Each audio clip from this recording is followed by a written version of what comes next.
हरे कृष्णा। आज बहुलाष्टमी का पावन दिवस है। इसी दिवस पर सारे भौतिक और आध्यात्मिक जगत के भी सबसे पवित्र स्थान यथा राधा कुंड का आविर्भाव यहाँ पर इस भौम वृंदावन में हुआ था। वैसे बहुलाष्टमी और राधा कुंडाष्टमी ये दो अलग घटनाएं हैं। इन एक ही दिन पर ये दो अलग अलग घटनाएं हुई थी, परंतु क्योंकि श्री राधा कुंड का आविर्भाव इस बहुलाष्टमी के दिवस पर हुआ था, इसलिए इस उत्सव को बहुलाष्टमी भी कहते हैं। आपको पता है कि ब्रज में अनेक वन हैं। इन अनेक वनों में से 12 वन प्रमुख माने जाते हैं। इनमें से 7 यमुना जी के पश्चिमी भाग में है और 5 पूर्व भाग में। तो पश्चिमी भाग में 7 वनों में से एक वन है बहुलावन, और इस बहुलावन क्षेत्र में भी ये राधा कुंड आता है। तो बहुला वैसे श्रीमती राधा रानी की एक सखी है, एक गोपी है जो सदैव वहां निवास करती है, इसलिए इस स्थान का नाम हुआ बहुलावन। परंतु बहुला के पीछे और एक भी लीला है। उस स्थान में एक गाय रहा करती थी, ये पुराणों में वर्णन है। उसका नाम था बहुला, और उसी स्थान में बहुलावन में संकर्षण कुंड है और मान सरोवर भी है। तो इस कुंड में, इस सरोवर में एक बार ये बहुला गाय जल पीने गई। जैसे जैसे वो जल पी रही थी तो एक शेर ने आके उसे पकड़ लिया और कहा कि मैं तुम्हें अब खा जाने वाला हूं। तो गाय ने कहा कि ठीक है, खा तो लेना, लेकिन मैं घर जाना चाहती हूं। वहां पे मेरा बछड़ा है, उसे मैं दूध पिलाऊंगी और फिर यहां लौट के आऊंगी, फिर तुम मुझे खा लेना। तो शेर ने बात मान ली, ठीक है। तो वो जमाना वैसे था, विश्वास किया करते थे सभी लोग, और सत्य भी बोलने वाले भी लोग ऐसे थे बहुला की तरह, और विश्वास करने वाले भी थे उस शेर की तरह। तो खैर वो वापस चली गई, अपने बछड़े से कहा कि अब जी भर के दूध पी लो, क्योंकि इसके बाद मैं अब जाऊंगी और शेर मुझे खा जाएगा। तो बछड़े ने कहा कि हम ऐसे हरगिज होने नहीं देंगे, बल्कि मैं जाऊंगा वहां, तुम यहां रह जाना, मैं जाऊंगा। तो जिस घर में वो रहा करते थे दोनों, बहुला और उसके बछड़ा, वो एक ब्राह्मण का घर था। तो ब्राह्मण ने इस बातचीत को सुन ली। अरे क्या बात है, नहीं नहीं, तुम दोनों यहां रहना, मैं जाऊंगा और उस शेर से कहूंगा कि वो मुझे खा ले। तो तीनों के बीच में बहस होने लगा कि कौन जाएगा उस शेर के पास। हर एक व्यक्ति कहता तीनों में से कि मैं जाऊंगा और तुम रह जाना। अंत में हुआ ये कि तीनों वहां पर पहुंच गए। तीनों पहुंचे तो शेर के सामने आए। अब शेर सोच रहे हैं कि क्या किया जाए। तो उस समय श्री कृष्ण भी वहां पर प्रकट हुए, और श्री कृष्ण की कृपा से उस शेर का हृदय बदल गया, और तीनों को भी उन्होंने कोई हानि नहीं पहुंचाई। एक जगह ऐसे भी कहा जाता है कि ये शेर वास्तव में धर्मराज यमराज थे जो इनकी परीक्षा लेने आए थे। और वहां कुंड के पास में एक मंदिर है जिसमें भगवान कृष्ण की मूर्ति है, बहुला गाय, बछड़ा और ब्राह्मण, इन सब की मूर्तियां वहां पर आज तक हैं। तो ये घटना इस तिथि पर हुई थी, कार्तिक महीने के कृष्ण पक्ष के अष्टमी की तिथि में, इसलिए इसे बहुलाष्टमी कहते हैं। और इसी दिवस पर राधा कुंड का आविर्भाव भी हुआ था, इसलिए हम इसे श्री राधा कुंडाष्टमी अष्टमी भी कह सकते हैं। वैसे देखिए, श्री कृष्ण का आविर्भाव भी अष्टमी पर हुआ था, जन्माष्टमी। श्रीमती राधा रानी का आविर्भाव भी अष्टमी में हुआ था, राधाष्टमी। और इसीलिए राधा कुंड और श्याम कुंड दोनों का आविर्भाव भी अष्टमी में ही हुआ है। जिस प्रकार से श्री कृष्ण का आविर्भाव बीच रात 12 बजे हुआ, उसी तरह राधा कुंड और श्याम कुंड, इन दोनों का आविर्भाव भी लगभग रात्रि के 12 बजे ही हुआ। तो कृष्ण कुंड कृष्ण का कुंड है, राधा कुंड श्रीमती राधा रानी का कुंड है। वैसे ये सबसे पवित्र स्थान माना जाता है, न केवल इस भौतिक सृष्टि में, परंतु समस्त आध्यात्मिक जगत में भी ये सबसे पावन स्थान है। उपदेशामृत में भी 10वें और 11वें श्लोक में श्रील रूप गोस्वामी और साथ साथ अपने तात्पर्य में श्रील प्रभुपाद जी भी श्री राधा कुंड की महिमा का वर्णन करते हैं।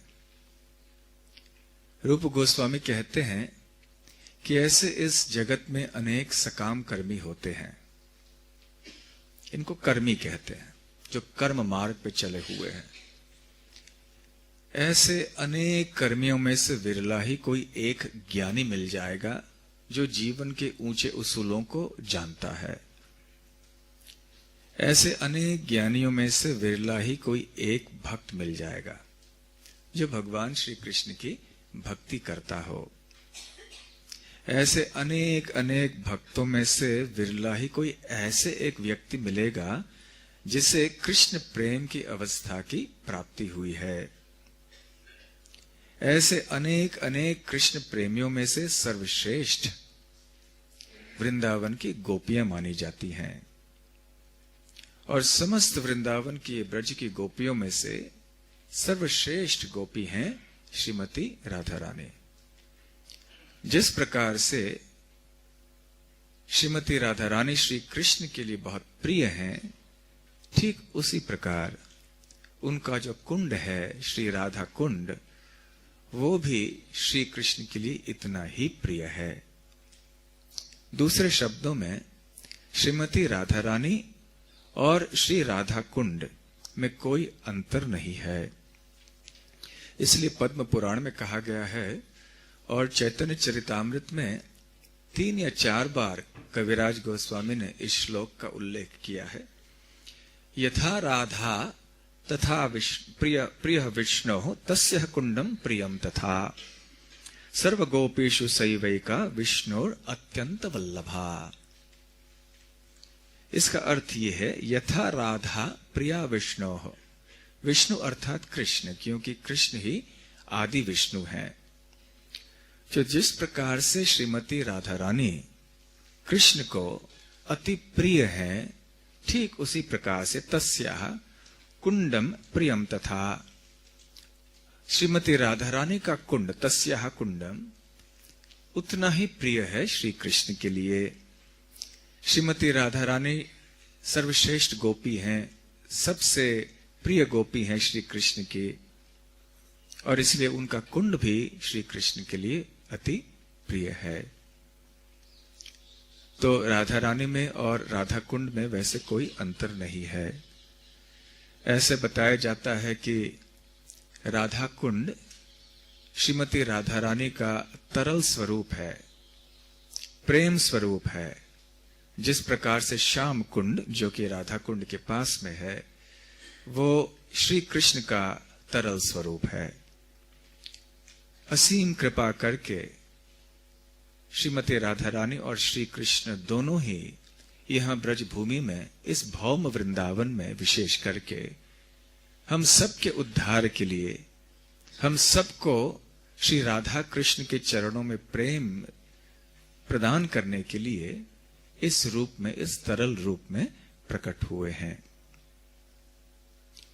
आदि पुराण में बताया गया है, ये लीला तो लंबी है, इतना समय नहीं है कि सारी लीला को हम सुनाएं, लेकिन संक्षेप में बताएंगे कि एक बार श्रीमती राधा रानी और श्री कृष्ण जब गोलोक में थे तो एक दूसरे के प्रति प्रेमाश्रु उन दोनों की आंखों से बहने लगी। तो श्रीमती राधा रानी के प्रेमाश्रुओं से श्री राधा कुंड का निर्माण हुआ और श्री कृष्ण के प्रेमाश्रुओं से श्याम कुंड की निर्मिति हुई।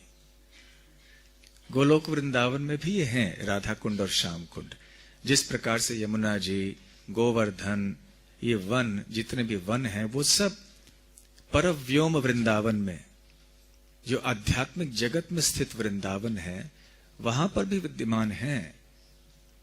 भगवान श्री कृष्ण ऐसी कृपा करते हैं कि अपने धाम को ही यहां पर ले आते हैं, ताकि वो सारे जो महत्वपूर्ण लीला स्थलियां हैं वो भी यहां पर प्रकट हो जाती हैं। इन लीला स्थलियों के बिना राधा कृष्ण को कोई आनंद नहीं आता है।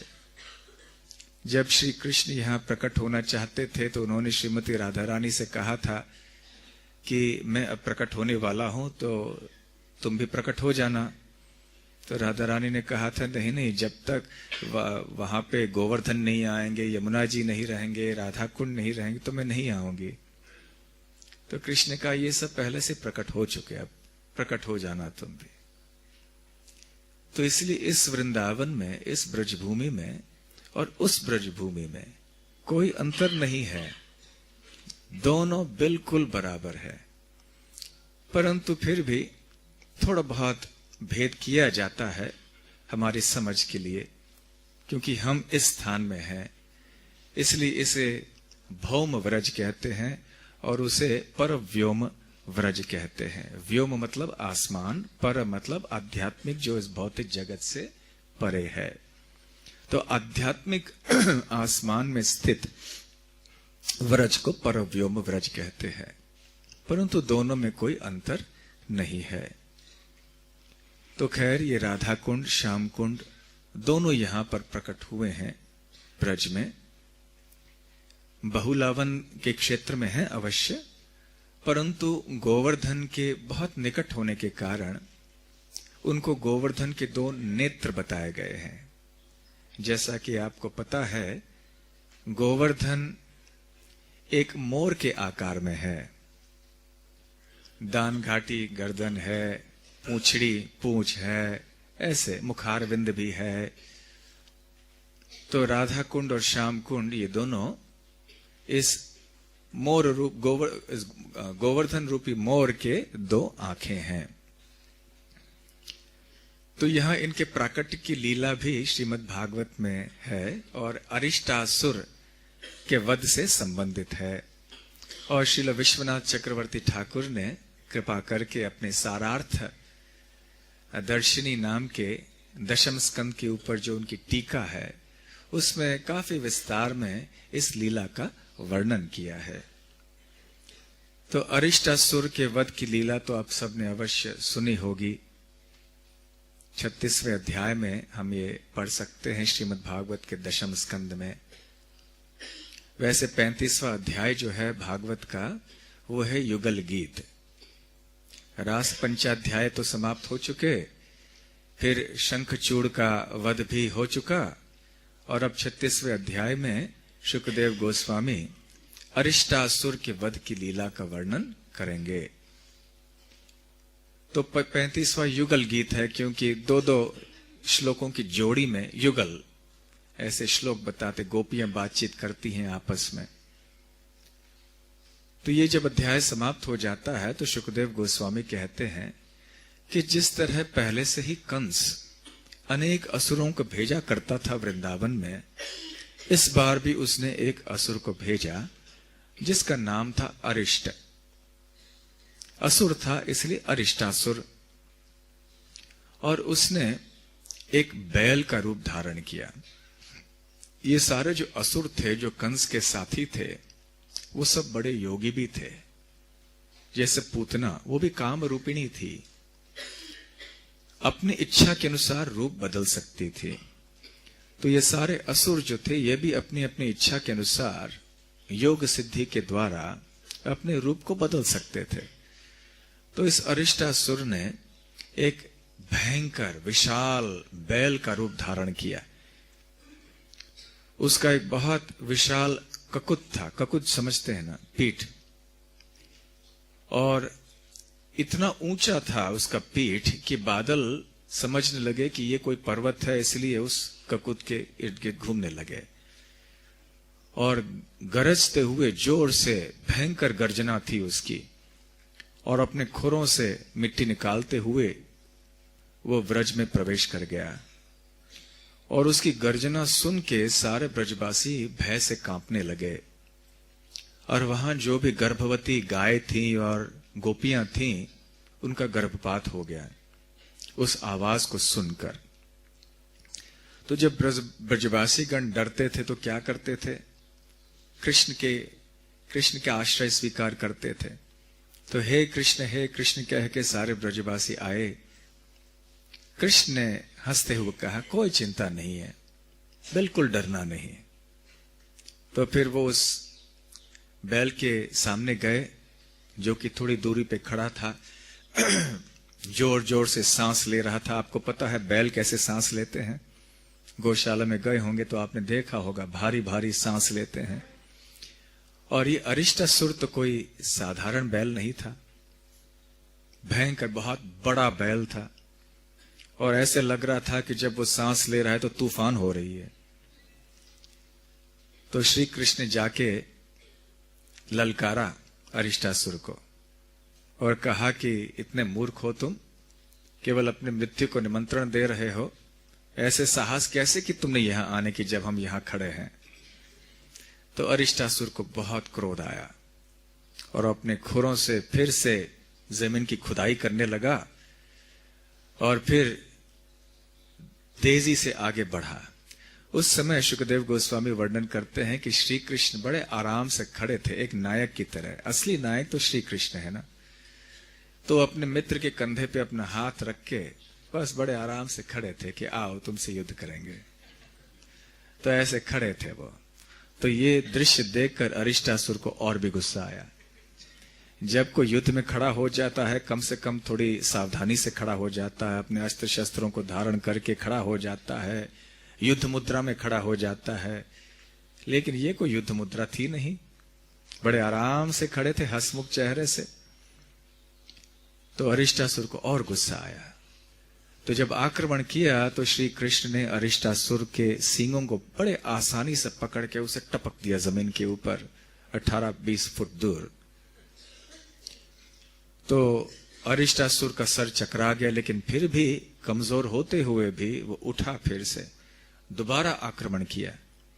इस बार श्री कृष्ण ने फिर से अरिष्टासुर के सींगों को पकड़ लिया, घुमाया और जोर से टपका के मार डाला। और अरिष्टासुर के प्राण उसके शरीर से निकल गए, खून मलमूत्र आदि सब बाहर निकला उसके शरीर से। और ऊपर बादलों के पीछे से जो देवी देवता गण खड़े थे, बड़े भयभीत अवस्था में कि ये इतना भयंकर असुर है, अब क्या होगा। बड़े हर्षित हुए, फूलों की वृष्टि करने लगे श्री कृष्ण के ऊपर। व्रजवासियों ने खबर सुन ली कि अरिष्टासुर, इस भयंकर असुर का वध श्री कृष्ण ने इतनी आसानी से कर दिया।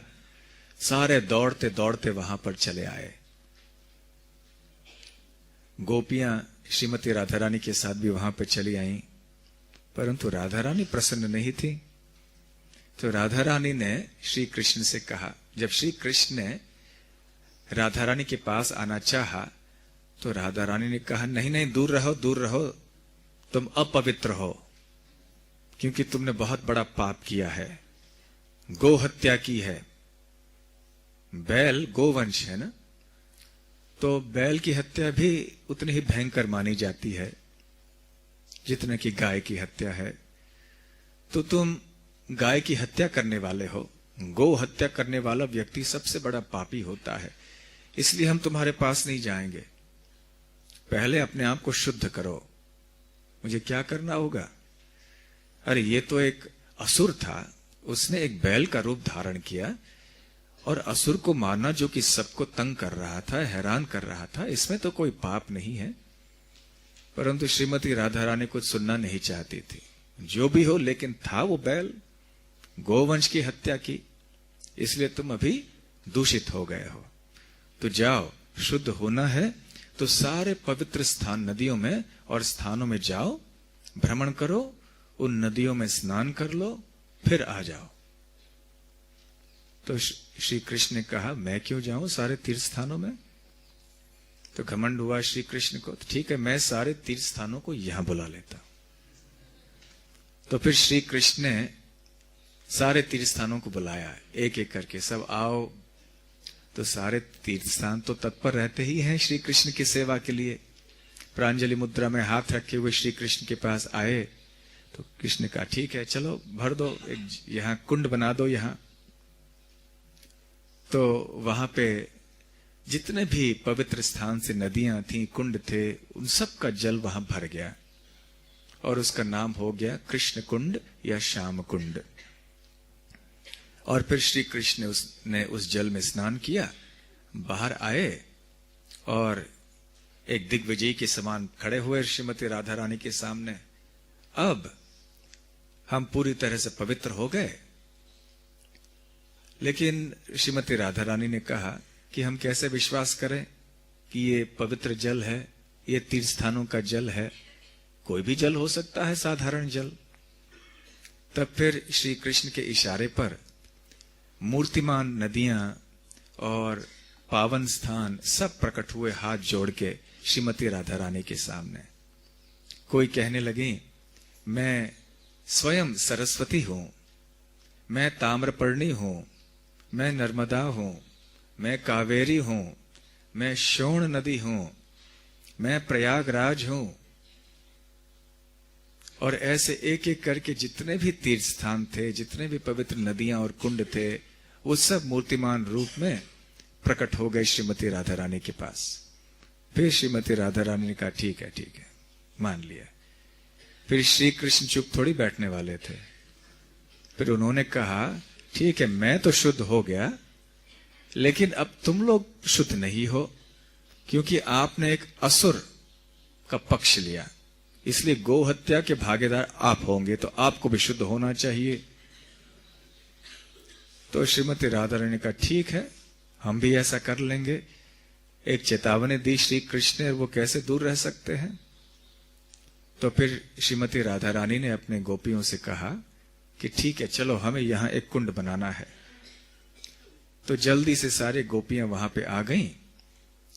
कई जगह ऐसा वर्णन है कि उन्होंने अपने कर कमलों से मिट्टी निकालना शुरू कर दिया। जहां एक स्थान में अरिष्टासुर के खुर ने थोड़ा सा खड्डा खोद दिया था, उसी स्थान में वो खुदाई करने लगे अपने हाथों से।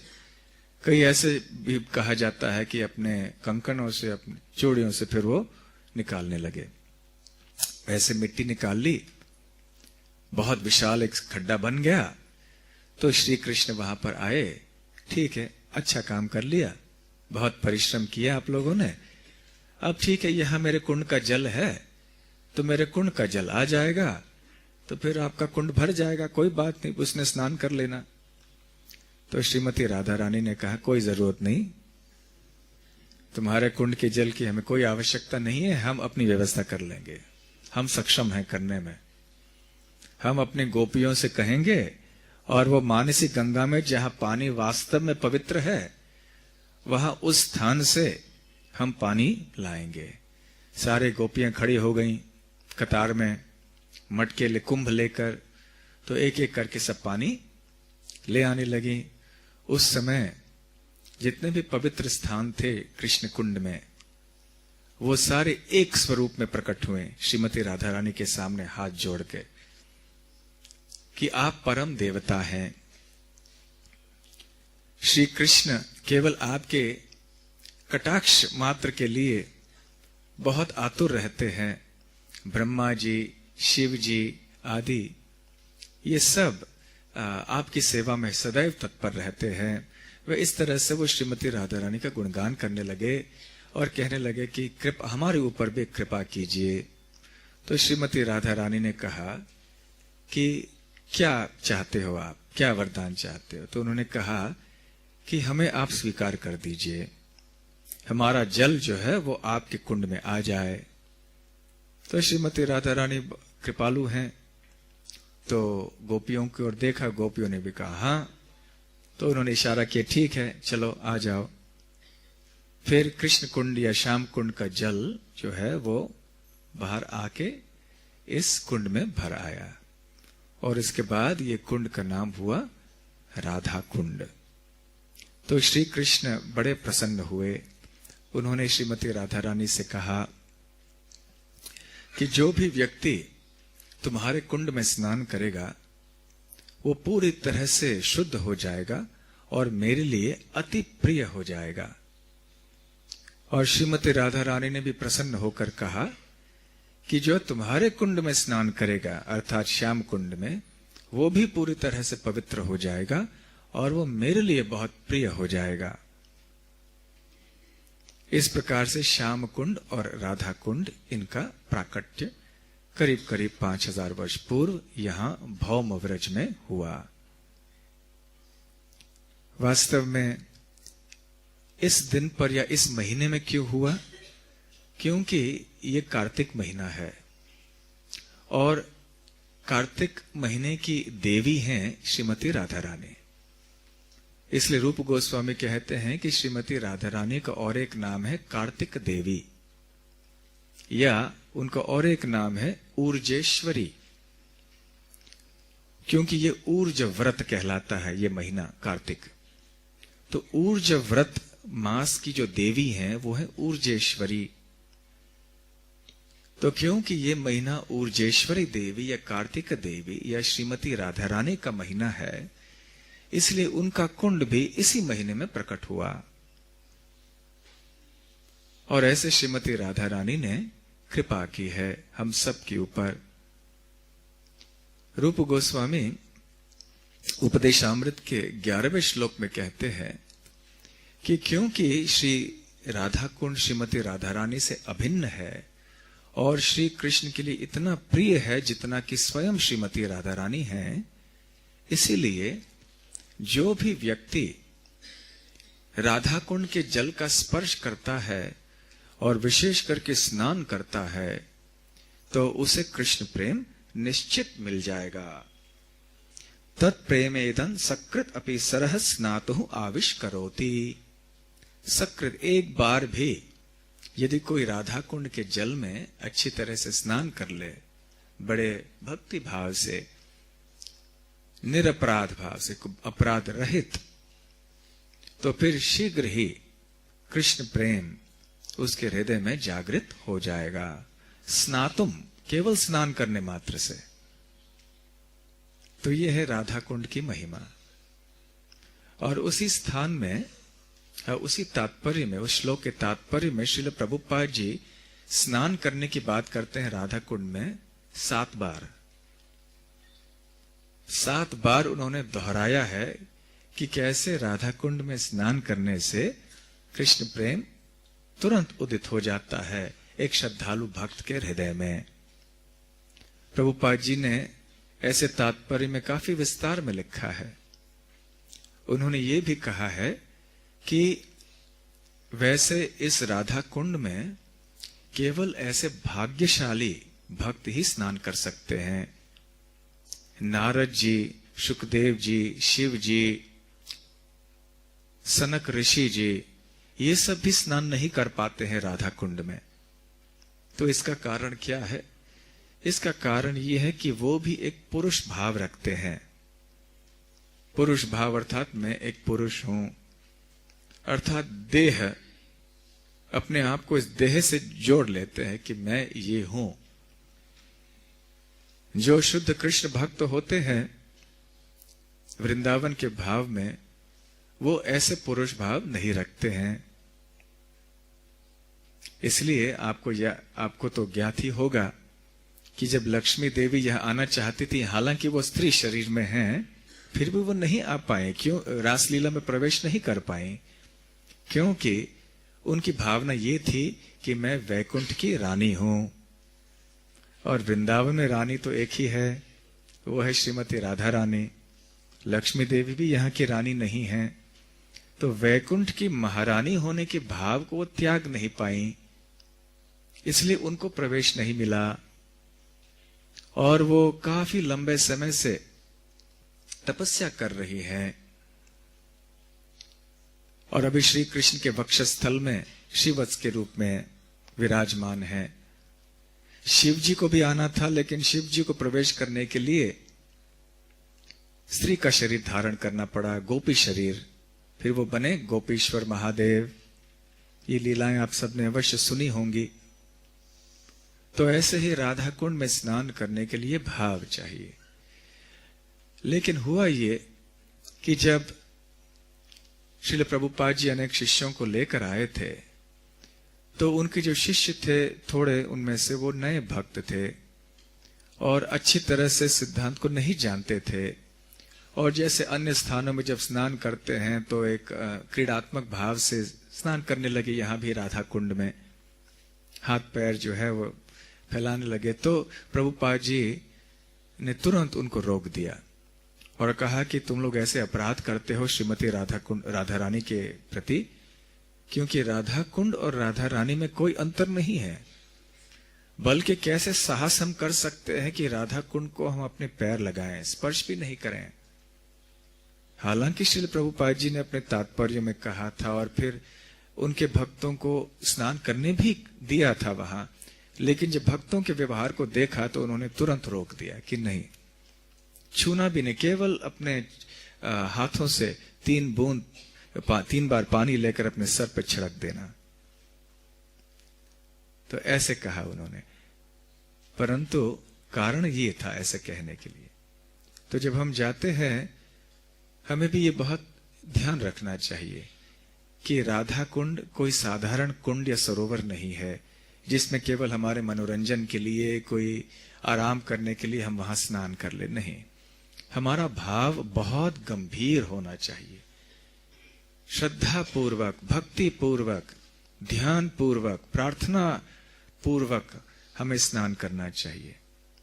पहले तो प्रणाम करना चाहिए, दंडवत प्रणाम करना चाहिए, कृपा याचना करनी चाहिए कि हमारे पैर आप में हम रखने वाले हैं, बहुत बड़ा अपराध करने वाले हैं। और फिर यदि हम अंदर प्रवेश करें, केवल खड़े हो जाएं, 3 बार डुबकी लगाएं, निकल आएं। जो भक्त इस बात से भी डरते हैं, कोई बात नहीं, आप 3 बार लेके अपने सर पे लग सकते हैं, क्योंकि राधा कुंड के प्रति हमें अपराध बिल्कुल नहीं करना है।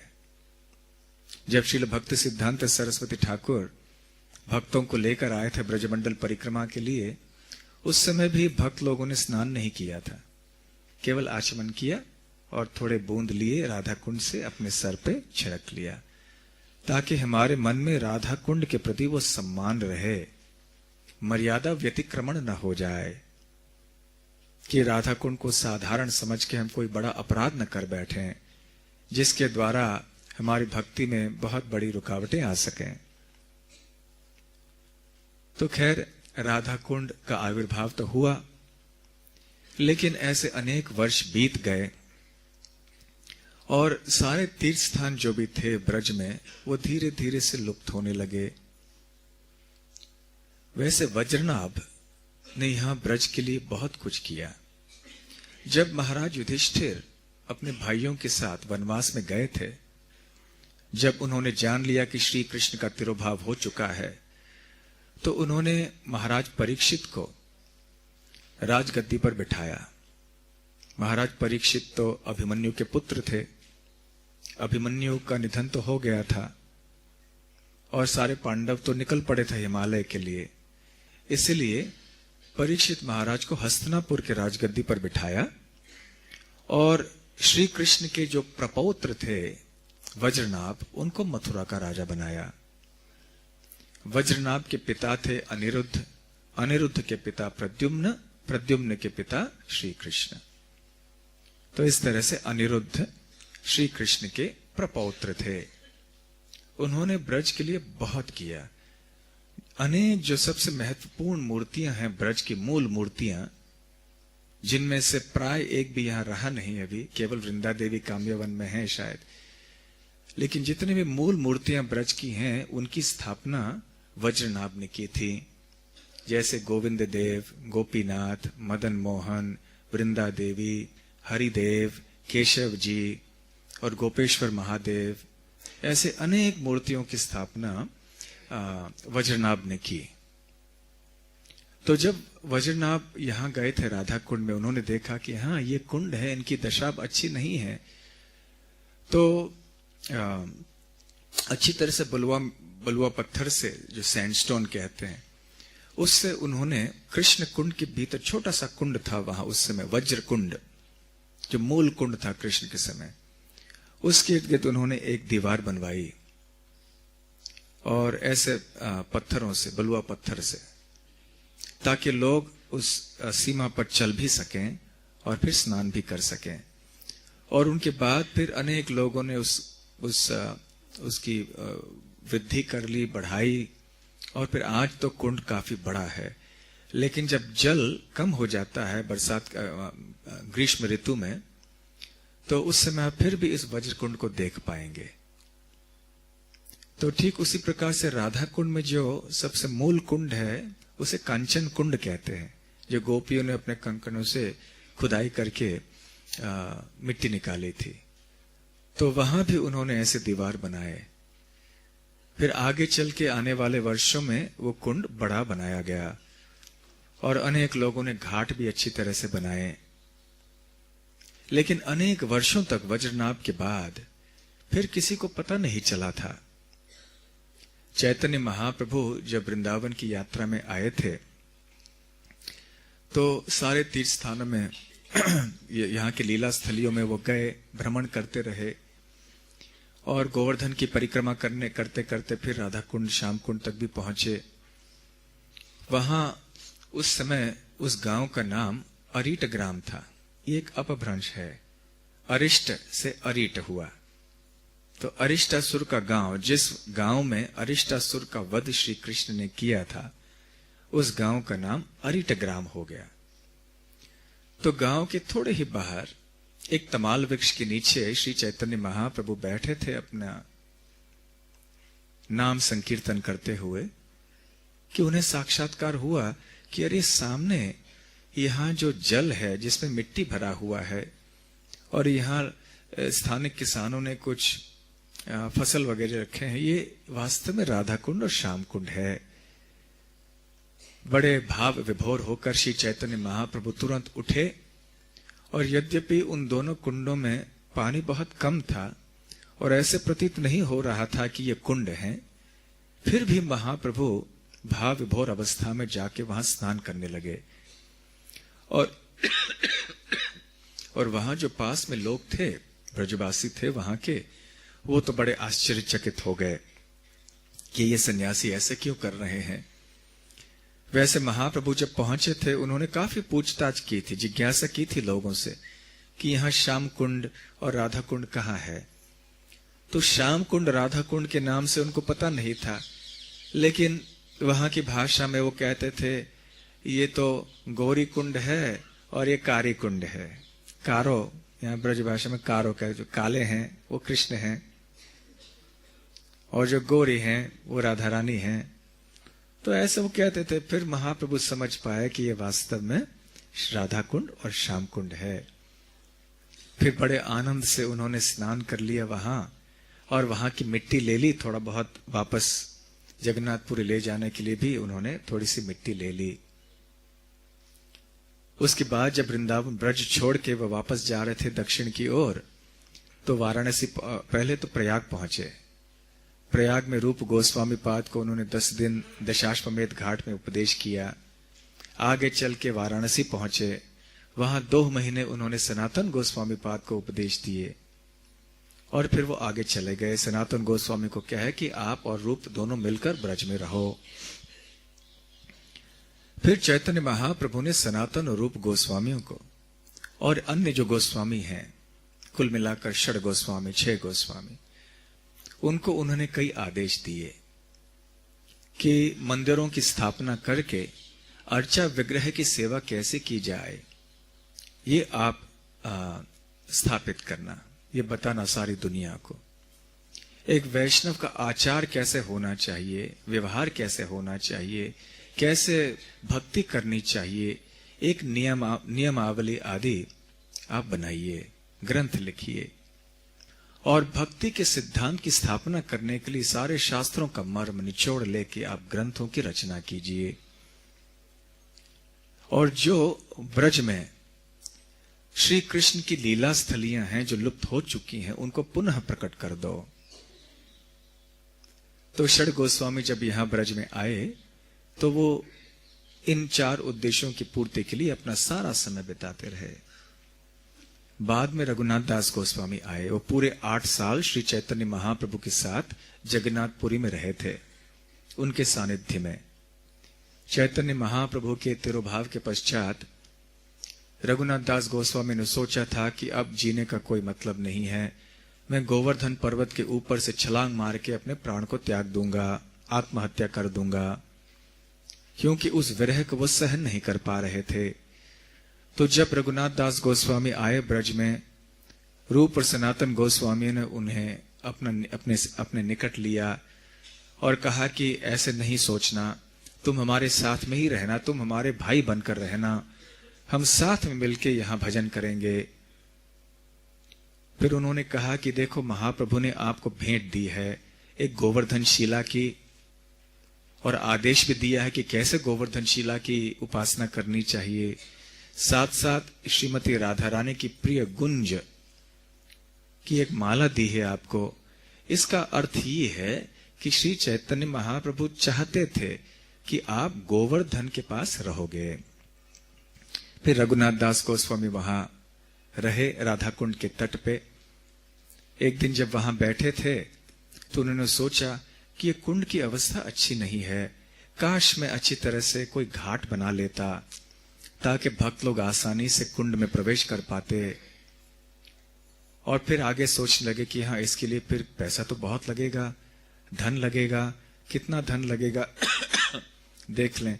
तो ऐसे विचार मन में आए तो फिर वो अपने आप को कोसने लगे, अरे रे रे, मैं ये सब मैनेजमेंट की बातें सोच रहा हूं, ये सब क्या है, मेरा भजन नष्ट हो जाएगा। तो फिर उन्होंने अपने इन विचारों को अपने मन से हटा दिया। फिर उधर भगवान के चमत्कार देखिए। बहुत दूर 1000 मील दूर समर्पण नाम के एक व्यापारी थे जो बद्रिक आश्रम की ओर जा रहे थे। तो बहुत धन लेकर दान देने के लिए जा रहे थे बद्र विशाल जी को। तो जब एक दिन वो रात को सोए थे तो बद्र विशाल जी उनके सपने में आए और उन्हें कहा कि हे समर्पण, ये धन मुझे अर्पण नहीं करना, तुम ब्रज में जाना, वहां राधा कुंड है, उसी राधा कुंड के तट पर रघुनाथ दास गोस्वामी नाम के एक साधु हैं, उनको ये दान कर देना। तो समर्पण नींद से उठे, बड़े प्रेमावेश में थे कि स्वयं बद्र विशाल मेरे सपने में आए और मुझे आदेश दिया। तो तुरंत निकल पड़े, राधा कुंड पहुंचे, रघुनाथ दास गोस्वामी के पास आए और दिया पैसा। तो उन्होंने, मैं पैसे से कुछ लेन देन नहीं करता, मैं नहीं लूंगा। विरक्ति की चरम सीमा का प्रदर्शन कराया रघुनाथ दास गोस्वामी। ऐसा वैराग्य कोई नहीं कर सकता, न किसी को नकल करने का प्रयास करना चाहिए, वो आदमी मर ही जाएगा थोड़े दिनों में। तो रघुनाथ दास गोस्वामी पैसे से वो छूते भी नहीं थे, लेकिन जब उन्होंने सारी बात सुनी कि अरे ऐसे स्वयं भगवान की इच्छा है, उनके सपने में प्रकट होके ऐसा कह रहे हैं, तो फिर उन्होंने बात मान ली। फिर उन्होंने जीव गोस्वामी को बुलवाया वृंदावन से। तो जीव गोस्वामी से कहा कि देखो ऐसे ऐसे हुआ है। तो जीव गोस्वामी और रघुनाथ दास गोस्वामी मिलके फिर सारी व्यवस्था की, फिर खुदाई अच्छी तरह से और की, फिर घाट बनने लगे।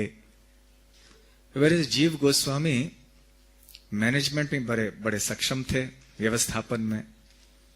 तो उन्होंने सारी व्यवस्था कर ली और उन्होंने पैसे भी दे दिए जीव गोस्वामी को, रघुनाथ दास गोस्वामी ने, कि जमीन खरीद लो। तो जीव गोस्वामी ने सारे जो कानूनी कार्रवाई होते हैं वो सब कर लिए। वकीलों के पास जाना, उसमें वकील तो नहीं हुआ करते थे, जो भी था वहां राजा के जितने भी अधिकारी व्यक्ति थे उनके पास जाके सारे कागजात ठीक ठाक कर लेना। और रघुनाथ दास गोस्वामी राधा कुंड के सबसे पहले महंत बन गए। और इस तरह से जीव गोस्वामी और रघुनाथ दास गोस्वामी के कृपा से आज हमें राधा कुंड उपलब्ध है। दर्शन करने के लिए, कृपा प्राप्त करने के लिए। फिर आगे चल के रघुनाथ दास गोस्वामी ने लिखित रूप में नियुक्त किया जीव गोस्वामी को कि आप अगले महंत बनोगे। और फिर उनके बाद एक उनके शिष्य, जीव गोस्वामी के शिष्य, फिर वो महंत बने और ऐसे वो परंपरा चलती आई। तो इस तरह से राधा कुंड यहाँ प्रकट है। वैसे कहने के लिए तो और बहुत कुछ है, लेकिन समय बहुत कुछ नहीं है, इसलिए हम एक अभी भजन गाएंगे। तो एक 10 मिनट लगेंगे, कृपया। थोड़ी देर हो गई है फिर भी, क्योंकि आज बहुत विशेष दिन है। हम इस भजन को गाएंगे, श्री राधा कुंडाष्टकम, रघुनाथ दास गोस्वामी विरचित। तो तदति सुरभि राधा कुंडम एवाश्रयो में हर पंक्ति का अंतिम लाइन ये है कि ये बहुत सुंदर और रमणीय राधा कुंड मेरा एकमात्र आश्रय हो। ये प्रार्थना रघुनाथ दास गोस्वामी की है।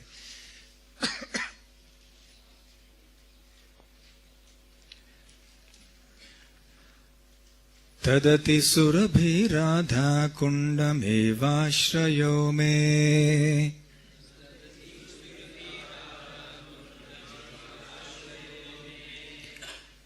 वृषभ तनुजनाशा नर्मधर्मोक्तिरंगैः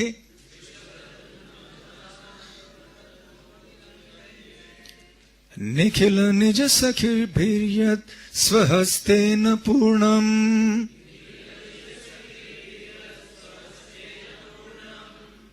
प्रकटितमपि वृन्दारण्यराज्ञा प्रमोदैः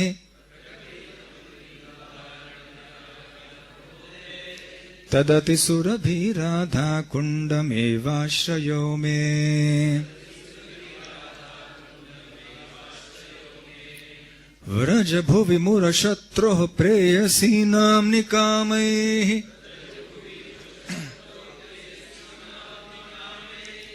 सुलभमपि तूर्णं प्रेम कल्पद्रुमं तम् जनयति हृदि भूमौ स्नातुरुच्चैः प्रियं यत् तदति सुरभि राधा कुंडमेवाश्रयो में अघरिपुरपि यत्नादत्र देव्यः प्रसादम्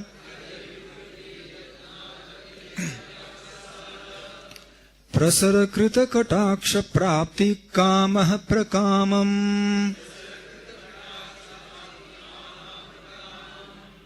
अनुसरति यदुच्चैः स्नान सेवानुबन्धैः तदति सुरभि राधा कुंडमेवाश्रयो में व्रज भुवन सुधांशु प्रेम भूमिर्निकामम्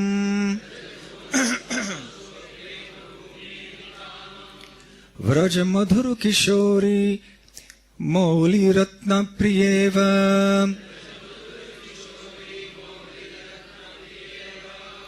परिचितमपि नाम्ना यच्चते नैव तस्याः तदति सुरभि राधा कुंडमेवाश्रयो में अपि जन इह कश्चिद् यस्य सेवा प्रसादैः प्रणय सुरलता स्यात् तस्य गोष्ठेन्द्रसूनोः सपद किल मदीशा दास्य पुष्प प्रशस्या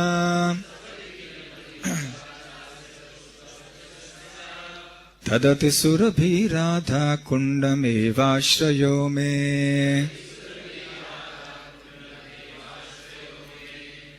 तट मधुर निकुंजा क्लिप्त नामान उच्चैः निरपरिजन वर्गै संविभज्याश्रितास्तैः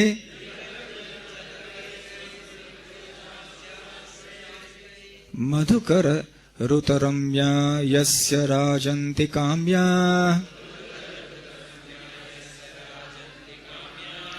तदति सुरभि राधा कुंडमेवाश्रयो मे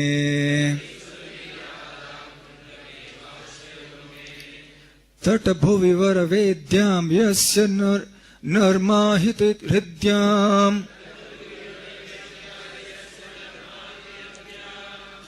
मधुर मधुर वार्तां गोष्ठचन्द्रस्य भङ्ग्या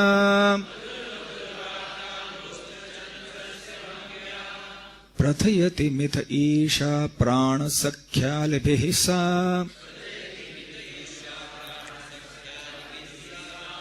तदति सुरभि राधा कुंडमेवाश्रयो मे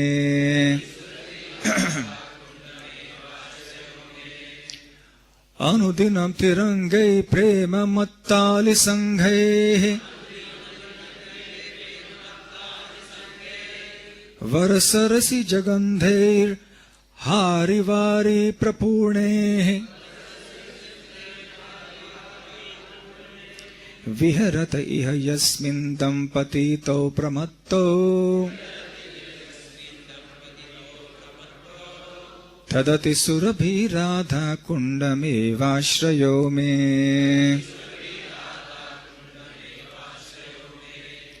अविकलमति देव्याश्चारु कुंडाष्टकं यः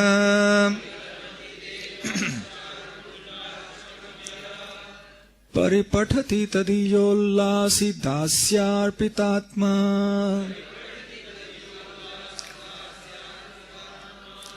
अचिरमिह शरीरे दर्शयत्येव तस्मै मधिरुपुरति मौदैः श्लिष्यमाणां प्रियां ताम् तदति सुरभि राधा कुंडमेवाश्रयो मे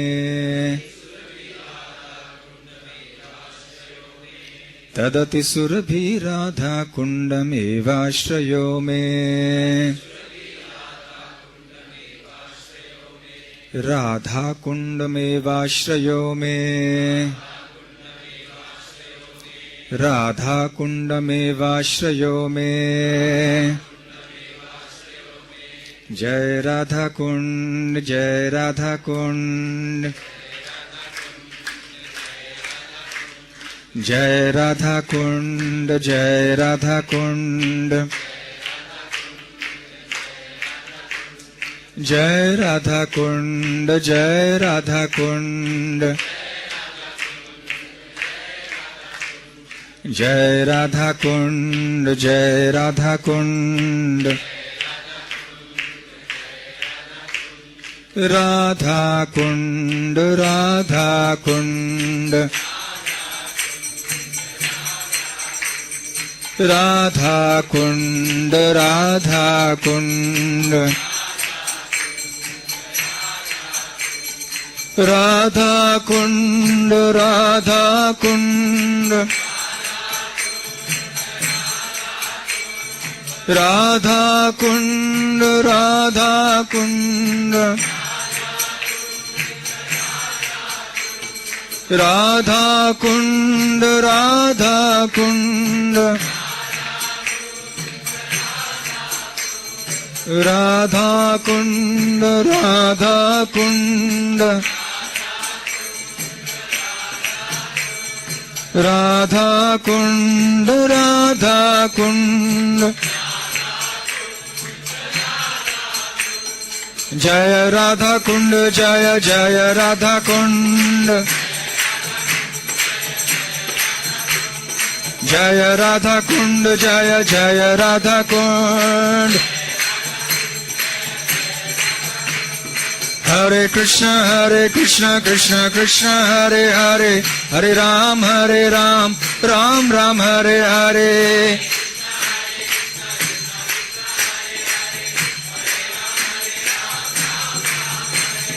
Hare Krishna Krishna Krishna Hare Hare, Hare Ram, Ram Ram Hare Hare.